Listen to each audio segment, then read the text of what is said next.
Aujourd'hui, je vais changer un petit peu, je vais vous parler de science-fiction, hein. Ça fait un petit moment qu'on n'a pas pu parler d'albums de science-fiction. On n'avait pas forcément énormément de choses sous la main qui correspondaient au genre, en tout cas qui étaient assez surprenants. Et aujourd'hui, je suis assez content parce qu'on va retrouver un éditeur qui a quand même s'est fait beaucoup connaître grâce à la science-fiction, qui reste mythique dans le genre, hein. Je vais parler des humanoïdes associés, hein.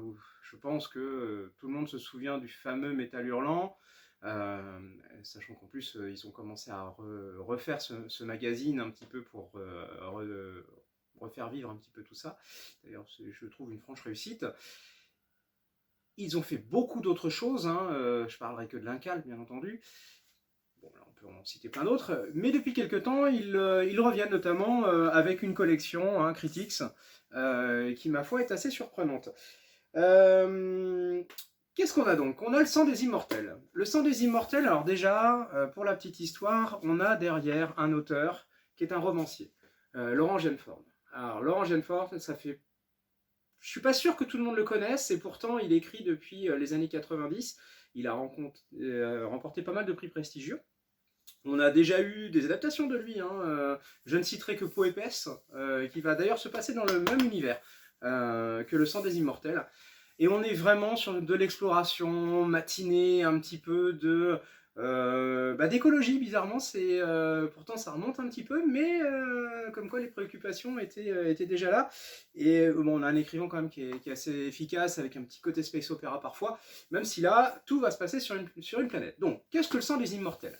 Donc imaginez, futur très lointain, hein, on va suivre, donc on est proche de la Terre, on suit une base qui va voir arriver un vaisseau qui ne répond à aucun ordre, aucune signalétique, tout ce qu'on veut. Le problème, c'est que ce vaisseau, eh bien, c'est celui d'une expédition qui a été envoyée des dizaines d'années plus tôt, qui a été portée disparue. Forcément, tout le monde est considéré comme mort. A priori, parti explorer une planète, peut-être pour une colonisation ou autre chose, hein. Soit dit en passant, on comprend très vite que ce qu'on est devenu, c'est pas top, mais bon, ça c'est une autre histoire, je pense qu'on verra développer d'ailleurs. Donc, qu'est-ce qu'on voit dans ce vaisseau? Eh bien, un survivant. Branle-bas de combat, tout le monde essaie de le sauver, il y a juste un petit problème, c'est que entre le journal de bord qui donne le temps, depuis combien de temps il voyage, l'état du dernier survivant, et les examens médicaux qu'on lui fait passer, tout laisse à penser que c'est pas possible qu'il soit en vie. Mais pas possible du tout. Clairement, il y a un mystère. Et ce mystère n'est pas prêt de se solutionner, puisque le rescapé a suffisamment de force pour se suicider, en jetant dans le vide, hein, tant qu'à faire, pour faire les choses proprement. Donc, analyse se faisant, recherche se faisant, il y a un doute qui commence à venir. Et si, en fait, cet homme était immortel? Bon, là, la solution, elle est vite donnée, parce qu'immortel, il s'est jeté dans le vide, là, clairement, il est passé. Mais, jusqu'ici, même les vidéos qu'il a laissées laissent à penser qu'il n'a pas pu mourir, mais vraiment pas pu, hein, parce qu'a priori, il a essayé quand même. Donc, ça pose beaucoup de questions. Qu'est-ce qu'ils ont trouvé sur cette planète? Pourquoi est-ce qu'il est le seul survivant?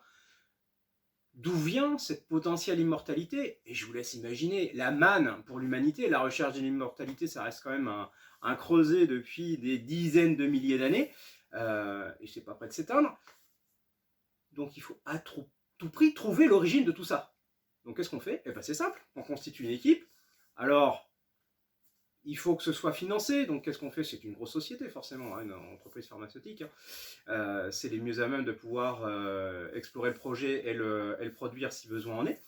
Et puis on va envoyer sur place rechercher les causes de cette immortalité. Le but, bien sûr, trouver le moyen de guérir de la mortalité. Mais bon, c'est pas le but de tout le monde dans ce voyage, hein, parce que qu'est-ce qu'on a? On a une chasseuse de premier ordre, on a une scientifique de premier ordre aussi, on a un prêtre, ouais, un prêtre, vous comprendrez. On a bien sûr des espèces de marines de l'espace, une belle équipe dont on sent très vite que ça va exploser, Sauf que ça explose pas forcément comme on le pense, parce qu'à peine arrivés, eh ben, ils arrivent en catastrophe. Le vaisseau s'abîme sur place, échoue sur ce lieu, un lieu où quand même on a une majorité de prédateurs d'après les renseignements qui sont parvenus jusqu'au commandement central. Donc ça laisse peu de chances de survie à notre équipe. Maintenant, reste à savoir aussi qu'est-ce qui s'est passé à la première expédition. Accident, complot, autre chose rencontrée sur place.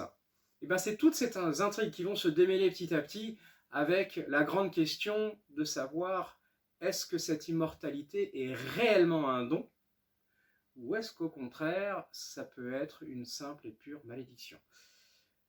Reste à voir les choix qui vont être faits par nos héros et si tant est qu'il en reste un.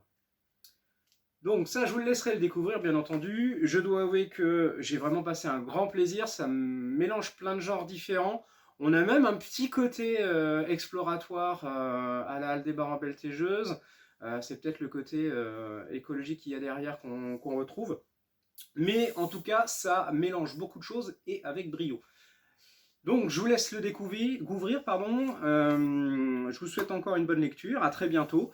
Et n'hésitez pas à aller voir, hein, parce que Critics, il y a de quoi faire. J'ai dit peau épaisse, mais souvenez-vous de Sapiens Imperium, c'était là aussi. Allez, à bientôt.